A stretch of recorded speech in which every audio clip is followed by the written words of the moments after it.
Hey there, this is Andrea Olson with Go Diaper-free. I'm recording episode 78 of our podcast today, Diaper-free at 13 months, how we took Twyla out of diapers and what we're doing next. So let's do it.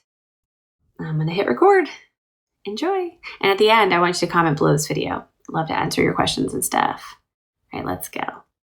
Welcome to the Go Diaper-free podcast, where we're all about helping you potty your baby as early as birth. I'm your host, Andrea Olson, author and mom of 5 E-seed babies, all E-seed from birth, all out of diapers by walking. This is episode 78, Diaper-free at 13 months, how we took Twyla out of diapers and what we're doing next.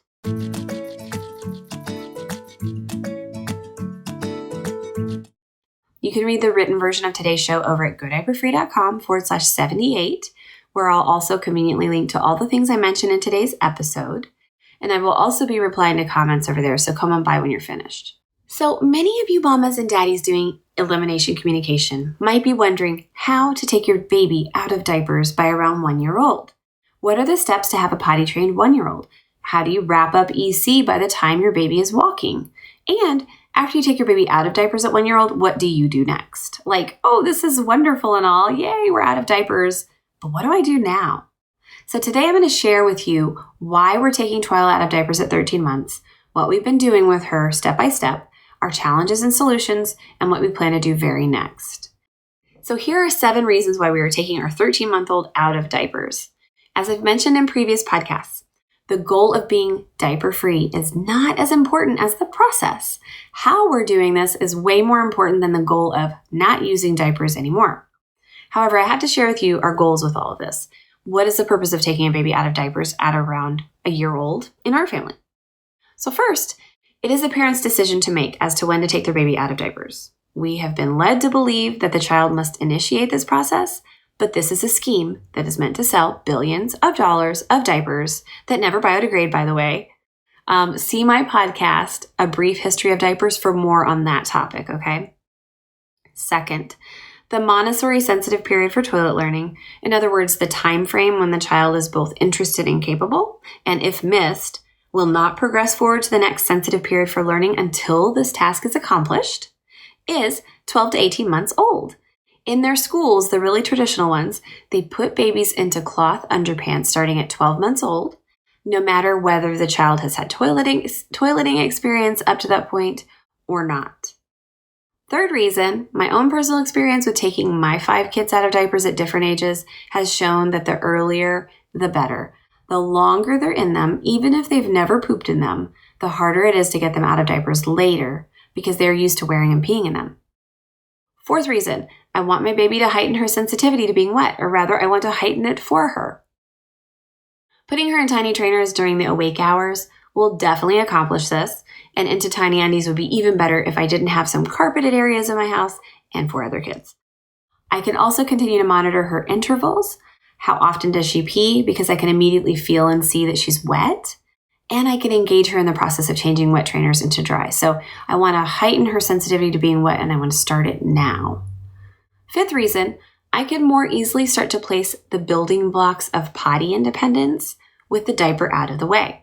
So this includes mounting the potty, signaling and prompting, getting baby to signal, moving to the bathroom and sitting with a song and a dance, run, run, run to the potty, back, back, squat on the pot. That's the one from my board book that we used with my kids. Dressing and undressing, pushing pants down and pulling them up, wiping or pretending to do so at this stage, and doing the whole routine, including washing hands and etc. So by taking her out of diapers right now, I can work on these building blocks that are named in my book. Sixth reason, I hate buying and throwing away diapers. Raise your hand if you're with me. And yes, I now use the ones by Diaper, D-Y-P-E-R, the link is in the show notes, that are biodegradable in as little as 75 days, but it is still a waste. And I happen to love this earth that we live on, and I would like for it to be around for many, many more generations. All the other diapers out there right now, they have never biodegraded, billions of them every single year since 1961. Yuck. And our 7th reason of taking her out of diapers at this age is that I know my baby is trying all sorts of big girl and grown-up stuff right now, like demanding full-sized French fries and for us to not cut up her food. She doesn't like being laid down for anything but a nap. I want to honor her developing autonomy, and this is the number one way we parents can do this at this age and stage.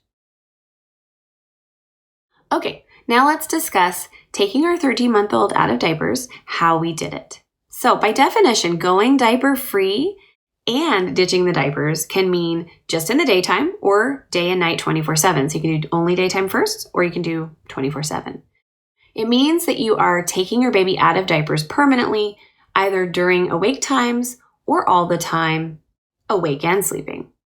So the question for us is, did we do it day or night? Typically, I prefer to tackle daytime diaper freedom first, and I use a diaper backup at night until a later date if this particular baby has not yet slept through the night with a dry diaper. That's sort of my indicator for night, although you can do it if they're wetting.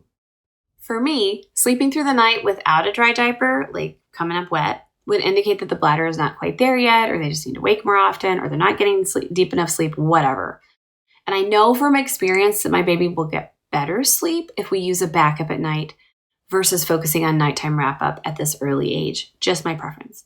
That said, there have been several mamas in our community who've reported that their baby is dry all night without any potty tunities as early as 13 months of age. It really depends on the baby, the temperament, and whether they're a heavy wetter at night or not. I've personally had 2 heavy wetters who would sleep straight through a full-on wet bed accident at night. So one who would wake up every 2 hours to nurse and pee, and one who fought the diaper at night at an early age and really held his own during sleep, only requiring a dream pee at around 11 p.m. So I've had quite a range. For Twyla, and I recommend all of you to do this if it resonates, I have weighed the options and decided to continue nighttime diaper backups until a later date. And here is exactly what we did step by step to take her out of diapers. Number 1, we put her into tiny trainers during awake times on a set date. We set the random date of the first of the month to ditch diapers. New month, new parental settings. After her wake-up pee, I put her in tiny trainers.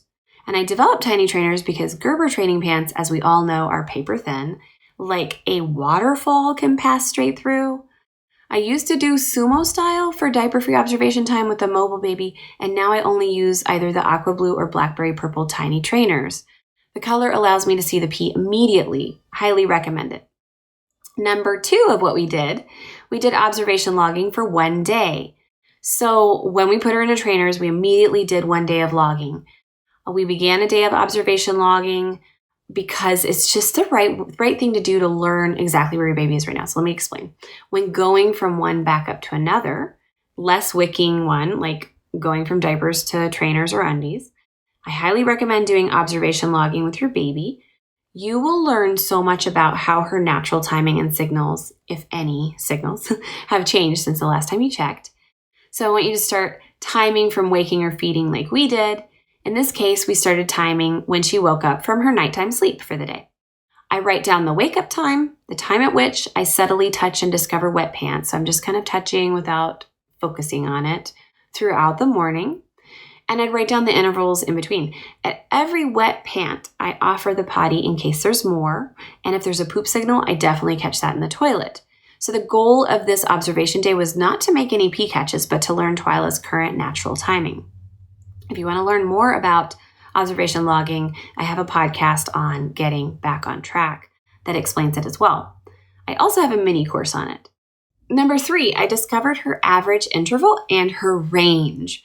What did I discover during observation time? Well, I discovered she can hold it up to 1 hour and 40 minutes. No kidding. She can also go 20 minutes after she just went. What I was looking for here was an average and a range. So the average is about 1 hour for this kid, and the range was 20 to 100 minutes. I now could move forward knowing her new timing and her capabilities for holding it. So after that day of observation and putting her into trainers, I kept her in trainers every day. And number 4, here's how we did and do day-to-day potty tunities. So after gathering some information, we've been offering Twyla the potty day by day. We offer based on number 1, the 4 easy catches. We've got wake-ups, poops, transition times, and instead of at every diaper change, now it would be at every time she has wet tiny trainers. We offer number 2, whenever she screams and looks at us or walks urgently to us, this is a poop signal for her right now. We offer number 3 at night during wake-ups. She will cry because she has been constipated and she will either go or not. So when she wakes up, like fully wakes up after 5 minutes of waiting and listening, I will potty her and put her in a new diaper at night. We offer, based on number 4, whenever we need to go somewhere. And it would be lovely if she went before we got into the car, final pee, final call for pee, because she'll be more comfortable. Number 5, right before bedtime. We always have a final pee before bed for everyone in the family. And number 6, all times take into consideration the range and the average time she will pee. So if we can't figure out what's wrong with her and we feel like it's been approximately 1 hour since the last catch or miss, we will offer the potty. And often it's because she needs to go. So those are the step-by-step of exactly what we did to ditch the diapers. Now for the hard part, the challenges we've met and their solutions. So first we've got nighttime. She has been waking up either dry or soaked twice a night as per usual and crying as I hold her over the sink. Now before she would go with no issues. So now when she wakes, I offer, and if she bucks and straightens, which she usually does, I just put a diaper back on her, put the pants back on her, and nurse her back to sleep. So sometimes she's clearly bearing down to poop and crying at the same time in the middle of the night. For this, I soothe her and tell her it's okay to push, like I'm coaching her to give birth to a poop baby. And this is because she's had some pretty gnarly constipation lately, and she'll still cry, but she will push and she'll get out a little poop. Then I clean her up, pretty minimal, just some water and soap and a towel dab, and re-diaper and then nurse back to sleep. This has been working for nighttime during this resistant period. Refusal and resistance during the day is our second challenge. She was screaming on the way to the potty. We've actually solved this since I wrote this out. I think she was screaming because of the constipation, making her very afraid of going pee or poo, or just very wary and aware of it. So I soothed her and brought her favorite board book with.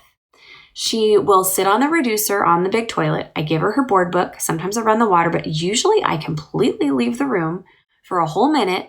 I come back and I ask with the hand gesture, all finished?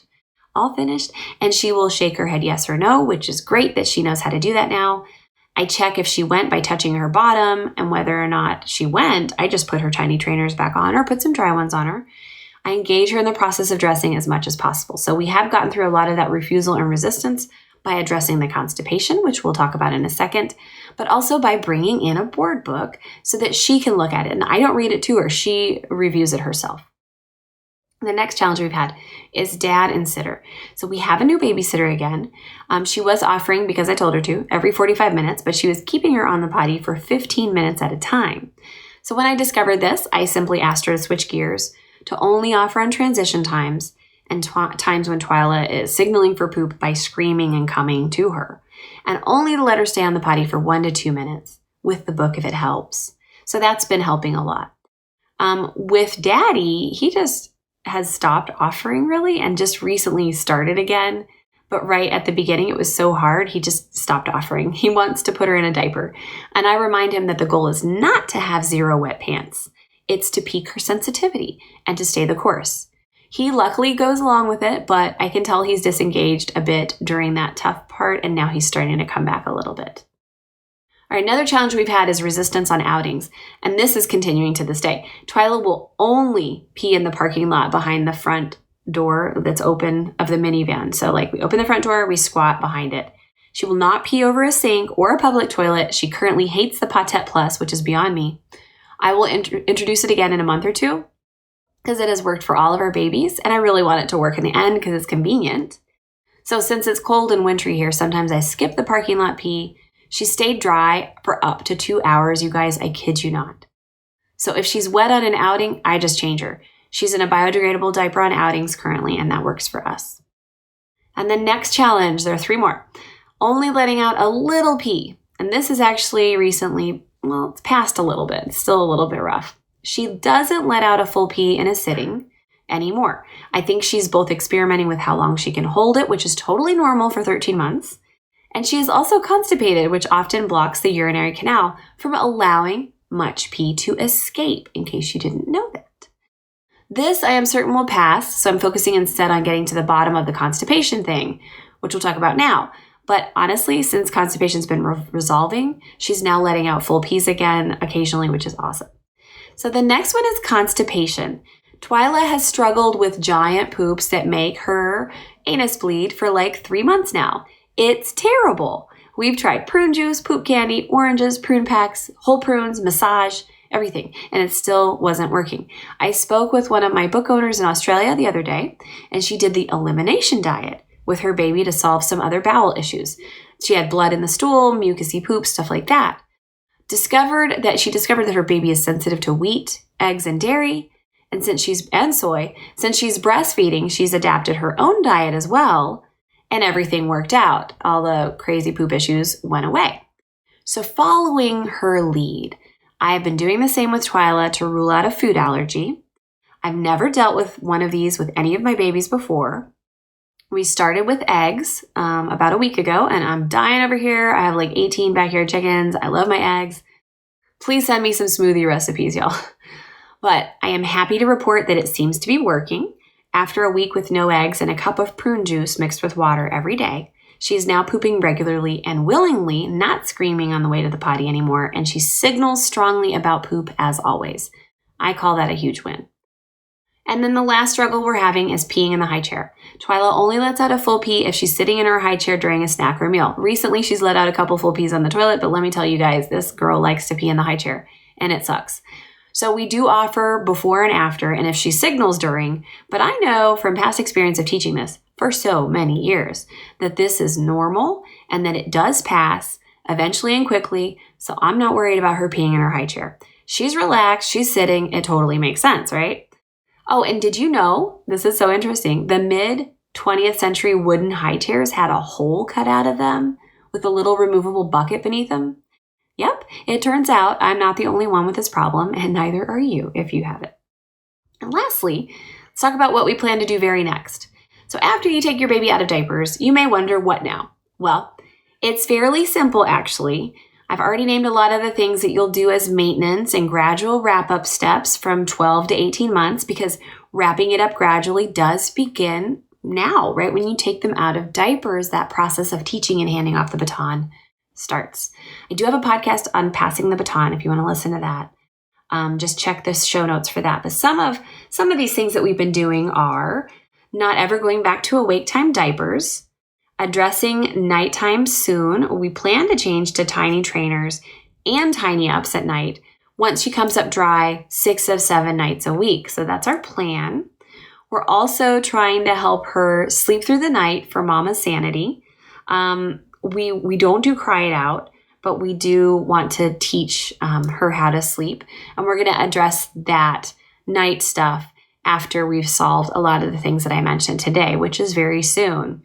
But sleeping through the night would be amazing. And actually, she did it 2 days ago, just with one tweak we did to her nap schedule.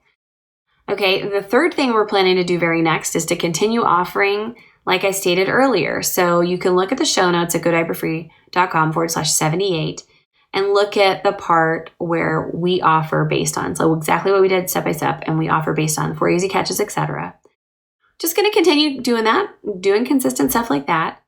The fourth thing is to update her natural timing with observation in a few months. We're going to do this if it's necessary. If we start missing a whole bunch or getting more resistance, we would definitely do it then.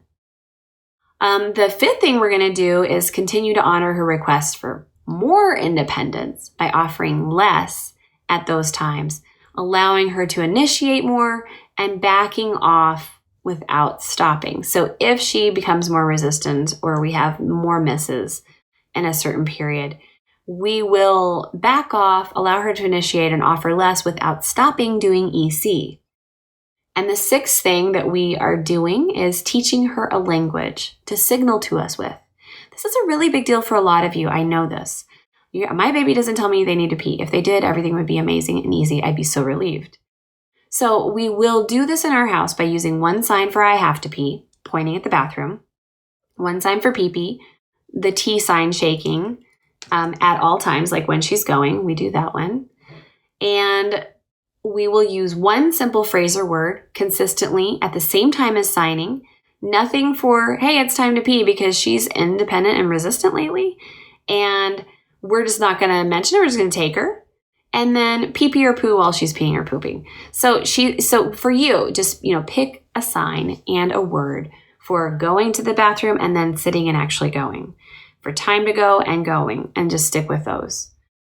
She has begun to say puh to form the sound in her mouth, usually after potty time. So all I'm going to do is be consistent and repetitive, and I know that it'll work out in the end. And that's it. I hope that this has helped some of you wrap your head a little bit more around how to take your baby out of diapers at 1 year old, why it would benefit you to do so, or what your reasons might be, what steps to take to make it less stressful and feel more confident, and then how to proceed after the diapers have been removed, what to do next. Again, see the written version of this podcast over at godiaperfree.com/78. Head over and let me know if you have any questions in the comments, and tell me there, what is your biggest takeaway from today's exploration? I want to see you over there in the comments. Please ask questions. Let us know what your biggest takeaway was. Till next time, when we chat about doing EC with an injury, because I currently am healing from one, or doing EC with a physical restriction. I hope you guys have a great time pottying your babies, and we'll see you then. I'm Andrea Olson, and you have been listening to the Go Diaper Free podcast at godiaperfree.com. And that is it. Oh my gosh, I came up with so many extra podcasts that I need to add to my show notes now while I was talking. I hope you enjoyed me recording this podcast. Please comment below this video and let me know what your biggest takeaway was, or if you have any questions. I'd be happy to answer that there. And subscribe and hit the bell so I can let you know when the next videos are up. Take care.